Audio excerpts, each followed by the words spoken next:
السلام علیکم ورحمۃ اللہ وبرکاتہ۔ ناظرین، آج ہم بات کریں گے سلام پر کہ سلام کیا چیز ہے۔ سلام اصل میں سلامتی کی دعا ہے۔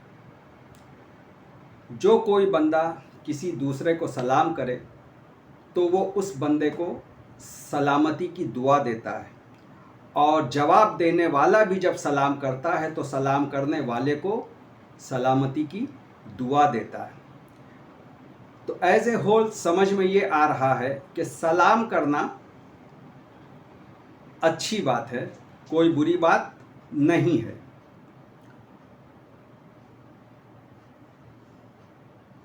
اب ہم یہ دیکھیں گے کہ سلام کرنا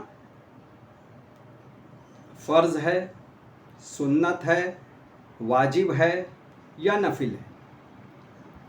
دیکھیے، جس چیز کا بیان قرآن مجید میں کیا جا رہا ہے اور تاکید کے ساتھ، تو وہ بات فرض ہوگی۔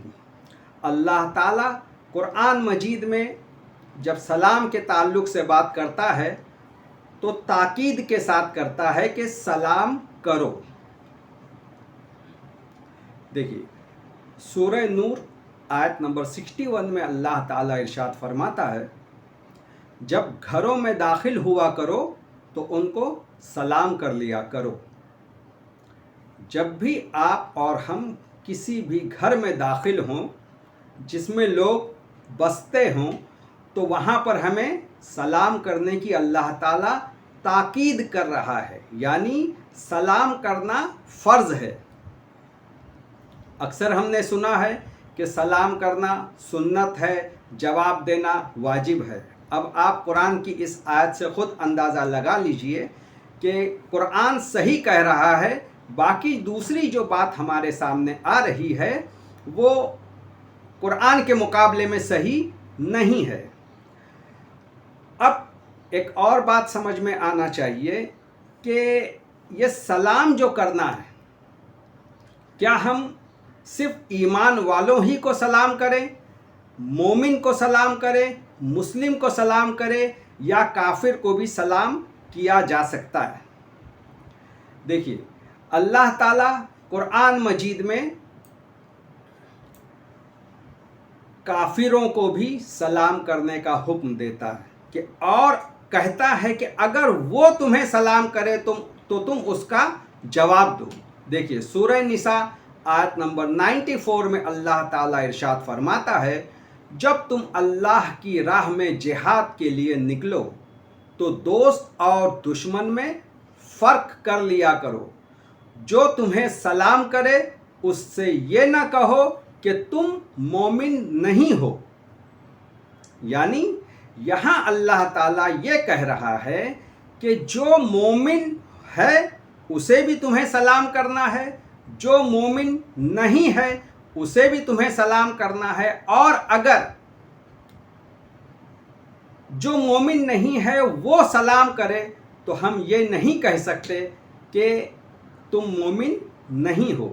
یعنی یہاں یہ بات بھی نکل کر سامنے آ رہی ہے کہ اگر کافر تمہیں سلام کرے تو اس سے یہ نہ کہو کہ تم مومن نہیں ہو۔ اب ہم آگے دیکھتے ہیں، جب لوگ جنت میں جائیں گے تو اللہ تعالیٰ ان لوگوں کو سلام کرے گا۔ سورہ یاسین آیت نمبر 58 میں اللہ تعالیٰ ارشاد فرماتا ہے، رب رحیم کی طرف سے سلام ہو۔ کن لوگوں کو؟ جو لوگ جنت میں جا چکے ہوں۔ سورہ صافات میں اللہ تعالیٰ نے کئی نبیوں کو سلام کیا ہے، کئی نبیوں پر سلام بھیجا ہے۔ جیسے سورہ صافات آیت نمبر 79 میں اللہ تعالیٰ ارشاد فرماتا ہے، نوح پر سلام ہو۔ سورہ صافات آیت نمبر 109 میں اللہ تعالیٰ ارشاد فرماتا ہے، ابراہیم پر سلام ہو۔ سورہ صافات آیت نمبر 120 میں اللہ تعالیٰ فرماتا ہے، موسیٰ اور ہارون پر سلام ہو۔ اسی سورہ صافات آیت نمبر 130 میں اللہ تعالیٰ ارشاد فرماتا ہے،